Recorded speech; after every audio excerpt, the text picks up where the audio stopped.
ईश्वर हमें देते हैं सब कुछ,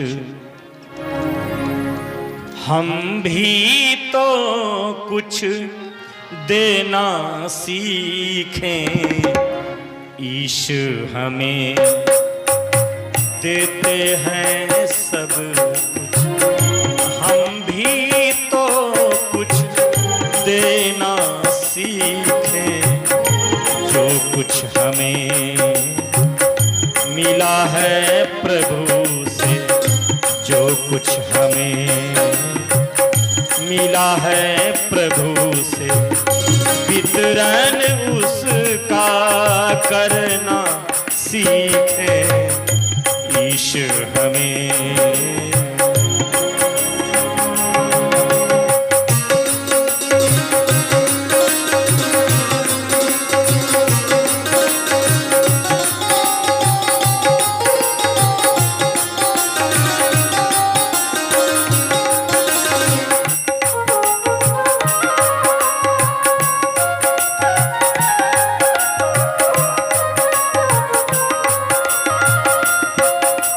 कड़ी पर ध्यान दीजिए। हवा प्रकाश हमें मिलता है, मेघों से मिलता है पानी। यदि बदले में कुछ नहीं देते, इसे कहेंगे बेईमानी। इसीलिए दुख भोग रहे हैं, दुख को दूर भगाना सीखे। यीशु हमें देते हैं सब कुछ।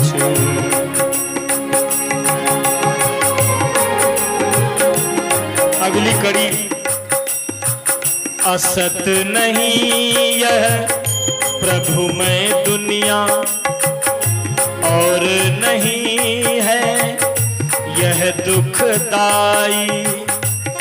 दिल दिमाग को सही दिशा दे तो बन सकती है सुखदाई। असत्य नहीं यह प्रभु में दुनिया, दर्शन जगत की बात है। इस दुनिया को कुछ लोगों ने कहा ये दुखमय दुनिया है, कुछ लोगों ने कहा नहीं नहीं सकल पदार्थ यही जग माही, लेकिन कर्महीन नर पावत नहीं। सब कुछ यहाँ है, स्वर्ग है ये दुनिया। भाई ये दुनिया में जीने के लिए आपको परमात्मा ने जो साधन दिया है, वो दुखमय दुनिया इसलिए हुआ कि उस साधन का आपने गलत उपयोग किया। इधर देखिए अपनी तरफ, परमात्मा ने दो केंद्र दिया है, एक हृदय दिया है, एक मस्तिष्क दिया है। मस्तिष्क में विचार पैदा होते हैं, हृदय में भक्ति पैदा होती है। एक व्यक्ति को माथा में दर्द हुआ, भागा भागा गया डॉक्टर के पास, डॉक्टर साहब माथा में दर्द है।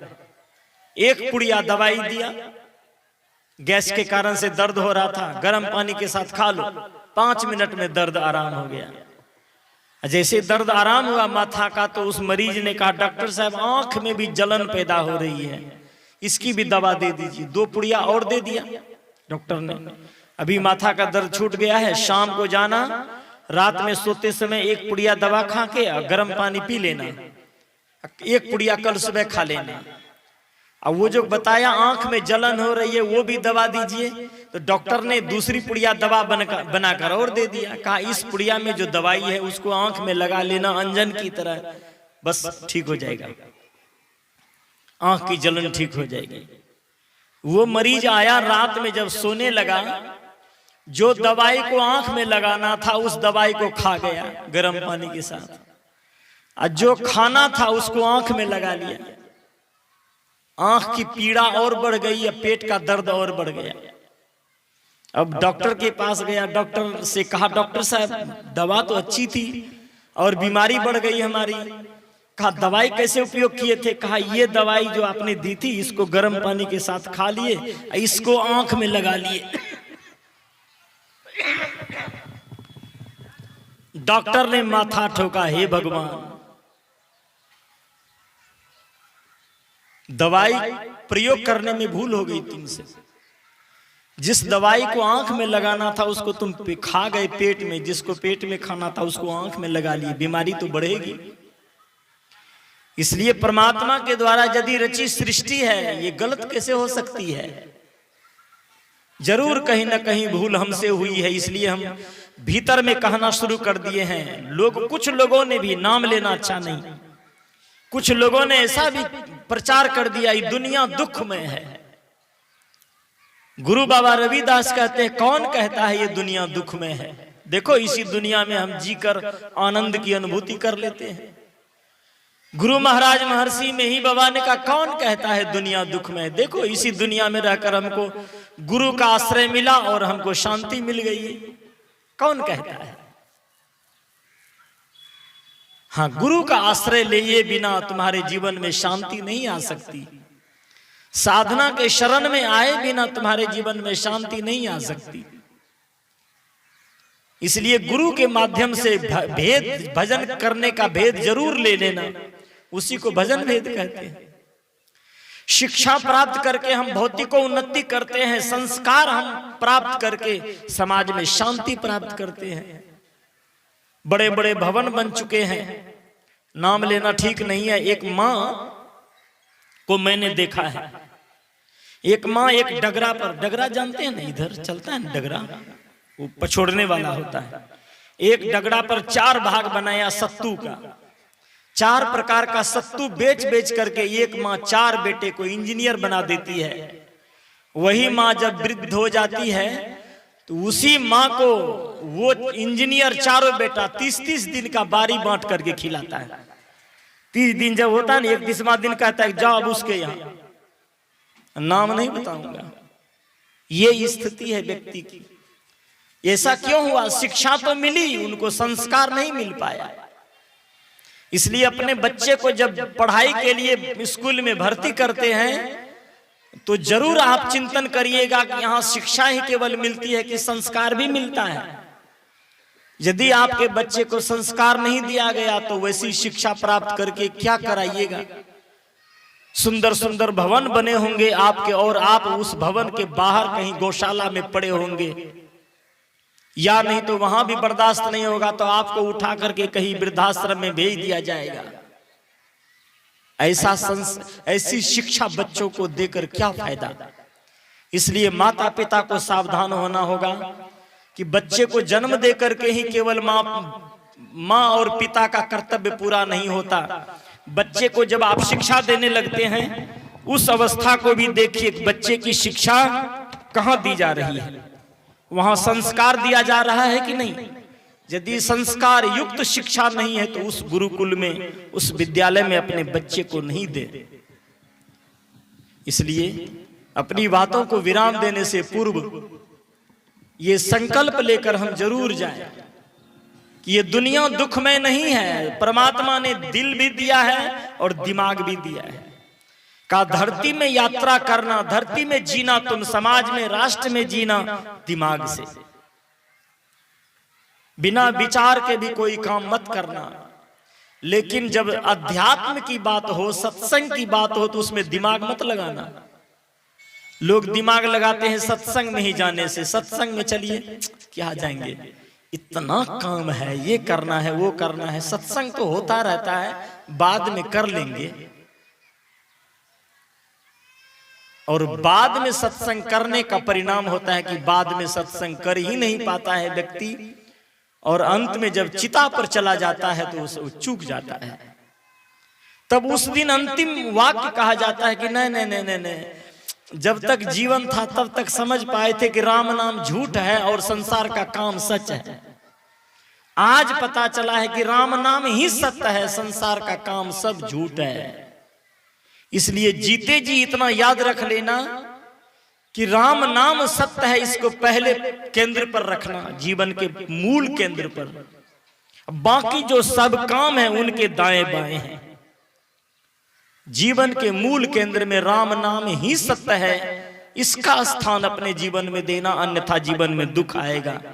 ये दुनिया, परमात्मा ने कहा कि दिमाग लगा करके दुनिया में जीना और दिल लगा करके सत्संग करना।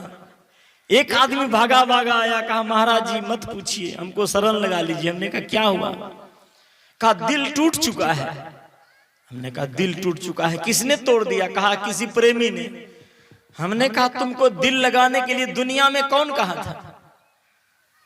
सत्संग में यदि दिल लगाओगे तो दिल कभी नहीं टूटेगा, दिल मजबूत हो जाएगा। दुनिया वाले तो दिल को समझते नहीं, दुनिया वाले तो दिमाग को समझते हैं। इसलिए तुमने भूल कर दी दुनिया में दिल लगा करके। दुनिया से दिल लगा कर दुनिया से क्या मिलेगा? दुनिया से दिल लगाकर क्या मिलेगा? कुछ नहीं। हाँ, परमात्मा से यदि दिल लगा लिए तुम, फिर वो शांति तुम्हारे जीवन से जाएगी नहीं। शांति जब एक बार उतर जाएगी तुम्हारे जीवन में, सदा सदा के लिए आनंदित हो जाओगे।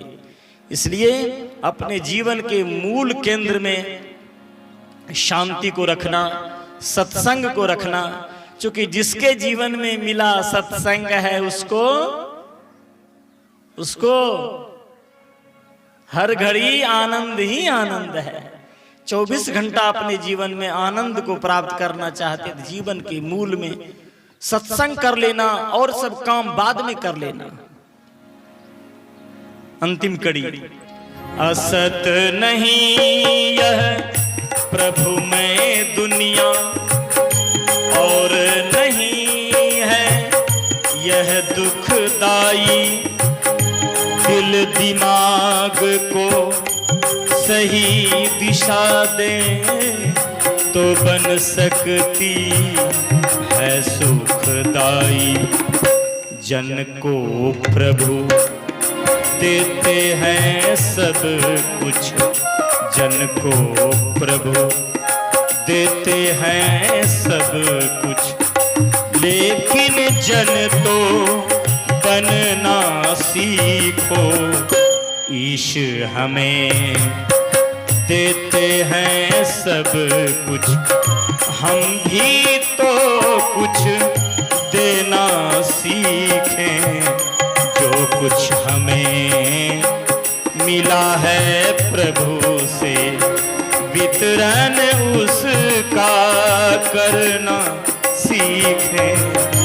ईश हमें, ईश हमें, ईश हमें। मैंने थोड़ी देर निवेदन किया, जीवन के चरम और परम लक्ष्य को प्राप्त करना चाहते हैं तो उत्तमा सहजावस्था, मध्यमा ध्यान धारणा, अधमा मूर्तिश्च पूजा, तीर्थ यात्रा अधमा अधमा।